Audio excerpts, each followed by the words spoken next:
ನಮಸ್ಕಾರ ವೀಕ್ಷಕರೇ, welcome to stocks Kannada. ಬನ್ನಿ, ಇವತ್ತಿನ ವಿಡಿಯೋದಲ್ಲಿ ವೆರಿ ಇಂಟ್ರೆಸ್ಟಿಂಗ್ ಸೆಕ್ಟರ್ ಡಿಫೆನ್ಸ್ ಸೆಕ್ಟರ್ನ ಸ್ಟಾಕ್ಗಳು ಈಗ ಒಂದು 2 ದಿನಗಳಲ್ಲಿ ತುಂಬ ಒಂದು ರ್ಯಾಲಿ ಕೊಡ್ತಾ ಇವೆ. ನಾ ಮುಂದು ನೀ ಮುಂದು ಅಂತ ಓಡ್ತಾ ಇವೆ. ಅದಕ್ಕೆ ಪರ್ಟಿಕ್ಯುಲರ್ ರೀಸನ್ ಏನು ಅಷ್ಟೊಂದು ಒಂದು ಸ್ಟಾಕ್ಸ್ ಜಂಪ್ ಆಗಲಿಕ್ಕೆ ಅನ್ನೋ ಒಂದು ಕಾರಣ ತಿಳ್ಕೊಳ್ಳೋಣ. ಹಾಗೆ ಅವುಗಳ ಒಂದು ಶಾರ್ಟ್ ಟರ್ಮ್ ಮತ್ತು ಲಾಂಗ್ ಟರ್ಮ್ ಟಾರ್ಗೆಟನ್ನು ತಿಳ್ಕೊಳ್ಳೋಣ, ಅನಲೈಸ್ ಮಾಡೋಣ. ಬನ್ನಿ, ಹೀಗಾಗಿ ವೆರಿ ಇಂಟ್ರೆಸ್ಟಿಂಗ್ ವಿಡಿಯೋ ಆಗಿರೋದ್ರಿಂದ ಕಂಪ್ಲೀಟ್ ವಿಡಿಯೋ ನೋಡಿ. ಪೂರ್ತಿ ವಿಡಿಯೋ ನೋಡಿದರೆ ನಿಮಗೆ ಈ ಸ್ಟಾಕ್ಗಳ ಮಾಹಿತಿ ಸಿಗುತ್ತೆ. ಇನ್ವೆಸ್ಟ್ಮೆಂಟ್ ಮಾಡಬೇಕವಾ ಬೇಡವಾ ಅನ್ನೋ ಒಂದು ಕ್ಲಾರಿಟಿ ನಿಮ್ಗೆ ಸಿಗುತ್ತೆ. ಹೀಗಾಗಿ ವಿಡಿಯೋ ನೋಡಿದ ನಂತರ ಮಾಹಿತಿ ಇಷ್ಟವಾದಲ್ಲಿ ಚಾನಲ್ಗೆ ಸಬ್ಸ್ಕ್ರೈಬ್ ಮಾಡಿ, ಹಾಗೆ ಲೈಕ್ ಮಾಡಿ ಸ್ನೇಹಿತರೆ. ನೋಡಿ, ನಾನಿಲ್ಲಿ ಮಿಂಟ್ಜಿನ್ ಆ್ಯಪ್ನಿಂದ ಒಂದು ಮಾಹಿತಿಯನ್ನು ತಿಳ್ಕೊಂಡಿದ್ದೀನಿ. The Indian defence sector has undergoing a transformative phase marked by increasing funding, expanding defense budgets and rising defense exports.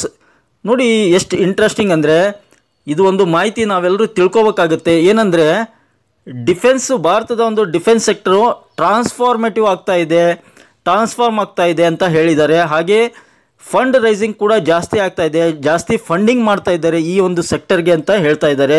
ಮತ್ತು ಎಕ್ಸ್ಪೋರ್ಟ್ ಕ್ವಾಲಿಟಿಯನ್ನು ಕೂಡ ಇಂಪ್ರೂವ್ ಮಾಡ್ತಾ ಇದ್ದಾರೆ ಅಂತ ಹೇಳ್ತಾ ಇದ್ದಾರೆ. Defence stocks surged as government reaffirms focus on sector. Rajnath Singh aims for 50,000 crore defence exports in next 5 years, boosting investor sentiment.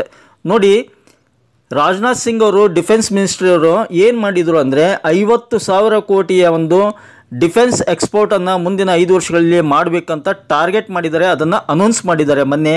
ಹೀಗಾಗಿ ಒಂದು ಇನ್ವೆಸ್ಟರ್ಗೆ ಒಂದು ಪಾಸಿಟಿವ್ ಸೆಂಟಿಮೆಂಟ್ ಕ್ರಿಯೇಟಿವ್ ಆಗಿಬಿಟ್ಟು ಸ್ಟಾಕ್ಗಳಲ್ಲಿ ಹೂಡಿಕೆ ಮಾಡ್ತಾ ಇದ್ದಾರೆ, ನಾ ಮುಂದು ನೀ ಮುಂದೆ ಅಂತ. ಹೀಗಾಗಿ ಸ್ಟಾಕ್ಗಳು ಬೂಸ್ಟಪ್ ಆಗ್ತಾ ಇವೆ. Defense stocks surged sharply in today's trade, with some gaining up to 20% intraday as the government's strong focus on the sector remains unwavering. Union Minister Rajnath Singh reaffirmed the existing target for exporting defense products from India, significantly boosting investor sentiment. Rajnath Singh, who assumed office as defense minister, announced that the government aims to boost defense sector exports to 50,000 crore over the next 5 years ಅಂತ ಹೇಳ್ತಾ ಇದ್ದಾರೆ. ರಾಜನಾಥ್ ಸಿಂಗ್ ಅವರು ಯಾವಾಗ ಒಂದು ತಮ್ಮ ಒಂದು ಕಾರ್ಯಭಾರವನ್ನು start ಮಾಡಿದರು, defence ಮಿನಿಸ್ಟ್ರಿಯಲ್ಲಿ defence minister ಆಗಿ ಒಂದು ಪದಗ್ರಹಣ ಮಾಡಿದ ನಂತರ ಆಫೀಸ್ಗೆ ಹೋದಾಗ ಅವತ್ತೇ ದಿನ ಅನೌನ್ಸ್ ಮಾಡಿದರು 50,000 ಕೋಟಿಯ ಡಿಫೆನ್ಸ್ ಸೆಕ್ಟರ್ಗೆ ನಾವು ಬೂಸ್ಟಪ್ ಮಾಡ್ತೀವಿ ಮತ್ತು ಎಕ್ಸ್ಪೋರ್ಟ್ ನಮ್ಮ ದೇಶದಲ್ಲಿರ್ತಕ್ಕಂಥ ಡಿಫೆನ್ಸ್ ಸೆಕ್ಟರ್ಗೆ ಕೆಲಸ ಮಾಡ್ತಕ್ಕಂಥ ಕಂಪ್ನಿಗಳಿಗೆ ಸಹಾಯ ಮಾಡ್ತೀವಿ. ಹಾಗೆ ಏನು ಮಾಡ್ತೀವಿ, ಎಕ್ಸ್ಪೋರ್ಟ್ಗಳನ್ನು ದೇಶಕ್ಕೆ ಕೊಡೋದಷ್ಟೇ ಅಲ್ಲ, ಎಕ್ಸ್ಪೋರ್ಟ್ ಕೂಡ ಮಾಡ್ತೀವಿ ಅಂತ ಹೇಳಿದರು. ಈ ಒಂದು ಹೇಳಿಕೆ ಮಾರ್ಕೆಟ್ ಮೇಲೆ, ಅದರಲ್ಲೂ ಡಿಫೆನ್ಸ್ ಸೆಕ್ಟರ್ನಲ್ಲಿ ಇರ್ತಕ್ಕಂಥ ಶೇರ್ಗಳ ಮೇಲೆ ತುಂಬ ಪಾಸಿಟಿವ್ ಪರಿಣಾಮ ಬೀರ್ಬಿಟ್ಟು ಸ್ಟಾಕ್ಗಳು ಜಂಪ್ ಆದವು ಸ್ನೇಹಿತರೆ. ಹೀಗಾಗಿ ದೊಡ್ಡ ದೊಡ್ಡ ವ್ಯಕ್ತಿಗಳು ಹೇಳಿಕೆ ಕೊಡುವಾಗ ತುಂಬ ಒಂದು ಮಹತ್ವ ಪಡೆಯುತ್ತೆ. ಅದರಲ್ಲೂ ದೊಡ್ಡ ಸ್ಥಾನದಲ್ಲಿರೋರು ವಿಚಾರ ಮಾಡಿ ಹೇಳಿಕೆ ಕೊಡೋದು ತುಂಬ ಸೂಕ್ತ. ಹೀಗಾಗಿ ಅವರು ಕೂಡ ಒಂದು ಪಾಸಿಟಿವ್ ಹೇಳಿಕೆ ಕೊಟ್ಟಿದ್ದಾರೆ. ಡಿಫೆನ್ಸ್ ಮಿನಿಸ್ಟರ್ ಬೂಸ್ಟಪ್ ಆಗಿದೆ ಮಾರ್ಕೆಟ್ನಲ್ಲಿರ್ತಕ್ಕಂಥ ಡಿಫೆನ್ಸ್ ಸ್ಟಾಕ್ಗಳು. ಹೀಗಾಗಿ ಕೆಲವೊಂದಿಷ್ಟು ಡಿಫೆನ್ಸ್ ಸ್ಟಾಕ್ಗಳ ಲೀಸ್ಟ್ ಮಾಡಿದ್ದೀನಿ, ಅವು ಯಾವ್ಯಾವ ಅಂತ ಹೇಳ್ತೀನಿ. ಹಾಗೆ ಅವುಗಳ short term long term target ಕೂಡ ಹೇಳ್ತೀನಿ. ಬನ್ನಿ ಸ್ನೇಹಿತರೆ, ನೋಡೋಣ. ಮೊದಲನೇ ಸ್ಟಾಕ್ ಬಂದ್ಬಿಟ್ಟು garden reach ship building limited. ಇವತ್ತಿನ ಬೆಲೆ 1,630 ಇದೆ. ನೋಡಿ, 6% ಅಪ್ಸೈಡ್ ಜಂಪ್ ಆಗಿದೆ ಒಂದೇ ದಿನಕ್ಕೆ. ಇವೆಲ್ಲ ಸ್ಟಾಕ್ಗಳ ಮಾಹಿತಿ ಕೊಡೋದಕ್ಕಿಂತ ಮುಂಚೆ ನಾನು ಒಂದು ಸ್ಟ್ಯಾಂಡರ್ಡ್ ಡಿಸ್ಕ್ಲೇಮರ್ ಕೊಡಲಿಕ್ಕೆ ಇಷ್ಟಪಡ್ತೀನಿ. ಈ ಒಂದು ವಿಡಿಯೋ ಕೇವಲ ಶೈಕ್ಷಣಿಕ ಉದ್ದೇಶಕ್ಕಾಗಿ ಮಾತ್ರ ಇರುತ್ತದೆ. ನಾನು ಸೆಬಿ ರಿಜಿಸ್ಟರ್ಡ್ ಅಡ್ವೈಸರ್ ಇಲ್ಲದೇ ಇರೋ ಕಾರಣ ಕೇವಲ ಮಾಹಿತಿ ನೀಡುವುದಷ್ಟೇ ನನ್ನ ಕೆಲಸ ಆಗಿರುತ್ತದೆ. ಮಿಕ್ಕಿದ್ದನ್ನು ನೀವು ಕೂಡ ಸ್ಟಡಿ ಮಾಡಿ ಮತ್ತು ನಿಮ್ಮ ಫೈನಾನ್ಷಿಯಲ್ ಅಡ್ವೈಸರ್ ಸಲಹೆ ಕೇಳಿಬಿಟ್ಟು ಇನ್ವೆಸ್ಟ್ಮೆಂಟ್ ಮಾಡೋ ವಿಚಾರ ಮಾಡ್ಬೋದು ಸ್ನೇಹಿತರೆ. ಮೊದಲೇ ಸ್ಟಾಕ್ ಬಂದುಬಿಟ್ಟು garden reach ship building limited. ಇವತ್ತಿನ ಬೆಲೆ 1,630 ಇದೆ, 6% ಜಂಪ್ ಆಗಿದೆ. ಎಲ್ಲ ಸ್ಟಾಕ್ಗಳ ಈ ವಿಡಿಯೋದಲ್ಲಿ ಎಲ್ಲ ಸ್ಟಾಕ್ಗಳ ಕೇವಲ ಸ್ಟಾಕ್ ಹೆಸರು, ಶೇರಿನ ಒಂದು ಬೆಲೆ ಮತ್ತು ರಿಟರ್ನ್ಸ್ ಹಾಗೆ ಶೇರ್ ಹೋಲ್ಡಿಂಗ್ ಪ್ಯಾಟರ್ನ್ ಮಾತ್ರ ತೋರಿಸ್ತೀನಿ. ಮಿಕ್ಕಿದ್ದನ್ನು ಎಲ್ಲ ತೋರಿಸ್ತಾ ಕೂತ್ರೆ ತುಂಬ ಟೈಮ್ ಹಿಡಿಯುತ್ತೆ, ವಿಡಿಯೋ ಲೆಂತ್ ಆಗುತ್ತೆ. ಹೀಗಾಗಿ ಶಾರ್ಟಾಗಿ ಹೇಳ್ತೀನಿ ಸ್ನೇಹಿತರೆ. 197% 1 year ರಿಟರ್ನ್ ಕೊಟ್ಟಿದೆ. ಸೆಕ್ಟರ್ 657% ರಿಟರ್ನ್ಸ್ ಕೊಟ್ಟಿದೆ. ಮತ್ತು ಇದರದ್ದು ಫೈನಾನ್ಷಿಯಲ್ ಟ್ರೆಂಡ್ಸ್ ನೋಡೋದಾದರೆ 4 out of 5 very positive financial trends ಅಂತಿದ್ದಾರೆ. 2 out of 5 expensive, 4 out of 5 very good quality ಇದೆ. ಪ್ರಮೋಟರ್ಸ್ ನೋಡಿ 74%, 3.26 FIs, 5.34 ಮ್ಯೂಚುವಲ್ ಫಂಡ್ಸ್, 0.01 ಇನ್ಶೂರೆನ್ಸ್ ಹಾಗೆ 16% non institution. Mazagon dock shipbuilding limited ಇದು ನೋಡಿ 14% ಅಪ್ಸೈಡ್ ಜಂಪ್ ಆಗಿಬಿಟ್ಟು 3877ರಲ್ಲಿ ಕ್ಲೋಸ್ ಆಗಿದೆ. 1 year ರಿಟರ್ನ್ 276%, ಸೆಕ್ಟರ್ ರಿಟರ್ನ್ 657%. ಇನ್ನು financial trends ನೋಡೋದಾದರೆ 4 out of 5 very positive, 2 out of 5 expensive, 5 out of 5 excellent ಅಂತ ಹೇಳ್ತಿದ್ದಾರೆ. ಪ್ರಮೋಟರ್ಸ್ ನೋಡಿ 84%, 2.38 FIs, 0.48 ಮ್ಯೂಚುವಲ್ ಫಂಡ್ಸ್, 0.16 ಇನ್ಶೂರೆನ್ಸ್ ಹಾಗೆ 12% non institution. Cochin shipyard limited ಇದು 5.5% ಜಂಪ್ ಆಗಿಬಿಟ್ಟು 2122ರಲ್ಲಿ ಕ್ಲೋಸ್ ಆಗಿದೆ. ಕೊಚಿನ್ ಶಿಪ್ ಯಾರ್ಡ್ ನೋಡಿ 673% 1 year ರಿಟರ್ನ್ ಕೊಟ್ಟಿದೆ, ಹ್ಯೂಜ್ ರಿಟರ್ನ್ಸ್. ಸೆಕ್ಟರ್ ಕೂಡ ಅಷ್ಟೇ ರಿಟರ್ನ್ಸ್ ಕೊಟ್ಟಿದೆ, ವೆರಿ ಬಿಗ್ ರಿಟರ್ನ್ಸ್ ಕೊಟ್ಟಿದೆ Cochin shipyard. 5 out of 5 outstanding financials, 2 out of 5 expensive, 4 out of 5 very good quality ಅಂತಿದ್ದಾರೆ. ಪ್ರಮೋಟರ್ಸ್ ಅಂದರೆ government 73%, 5.23 FIs, 2.13 mutual funds, 0.29 insurance company ಹಾಗೆ 19% non institution. Paras defence and space technical limited ಅಂತೇಳಿ 20% upside ನೋಡಿ, upper circuit ಕೊಟ್ಟಿದೆ Paras defence. ಇದು ಕೂಡ defence ಸೆಕ್ಟರ್ಗೆ ಕೆಲಸ ಮಾಡುತ್ತೆ. ಪ್ರೈವೇಟ್ ಕಂಪ್ನಿ ಇದು, PSUನಲ್ಲಿ ಬರಲ್ಲ, ಪಬ್ಲಿಕ್ನಲ್ಲಿ ಬರಲ್ಲ, ಪ್ರೈವೇಟ್ ಕಂಪ್ನಿ ಇದು. ಪಾರಸ್ ಡಿಫೆನ್ಸ್ ಸ್ಪೇಸ್ ಸೆಕ್ಟರ್ಗೆ ಹಾಗೆ ಡಿಫೆನ್ಸ್ ಸೆಕ್ಟರ್ಗೆ ಕೆಲಸ ಮಾಡುತ್ತೆ. ಪ್ರೊಡಕ್ಷನನ್ನು ಪ್ರೊಡ್ಯೂಸ್ ಮಾಡಿಬಿಟ್ಟು ಕೊಡುತ್ತೆ ಸ್ನೇಹಿತರೆ. ಯಾವುದೇ ಸ್ಟಾಕ್ಗಳ ಒಂದು ಬಿಸ್ನೆಸ್ಸನ್ನು ನಾನು ಕ್ಲಿಯರಾಗಿ ಹೇಳಕ್ಕೆ ಹೋಗಲ್ಲ, ಏಕೆಂದರೆ ಎಲ್ಲ ಸ್ಟಾಕ್ಗಳು ಡಿಫೆನ್ಸ್ ಸೆಕ್ಟರ್ಗೆ ಸಹಾಯ ಮಾಡೋದರಿಂದ ಅದು ಅಂಡರ್ಸ್ಟುಡ್ ಅಂತ ಹೇಳಲಿಕ್ಕೆ ಇಷ್ಟಪಡ್ತೀನಿ. ಪಾರಸ್ ಡಿಫೆನ್ಸು 20% ಅಪ್ಪರ್ ಸರ್ಕ್ಯೂಟ್ ಕೊಟ್ಬಿಟ್ಟು 1156ರಲ್ಲಿ ಕ್ಲೋಸ್ ಆಗಿದೆ. ರಿಟರ್ನ್ಸು 109% 1 year ರಿಟರ್ನ್ಸ್ ಹಾಗೆ 1 out of 5 very negative, 2 out of 5 expensive, 3 out of 5 average quality ಅಂತಿದ್ದಾರೆ. ಪ್ರಮೋಟರ್ಸ್ ನೋಡಿ 58% ಪ್ರಮೋಟರ್ಸ್, 0.13 FIs, 2.75 ಮ್ಯೂಚುವಲ್ ಫಂಡ್ಸ್, 38% ನಾನ್ ಇನ್ಸ್ಟಿಟ್ಯೂಷನ್.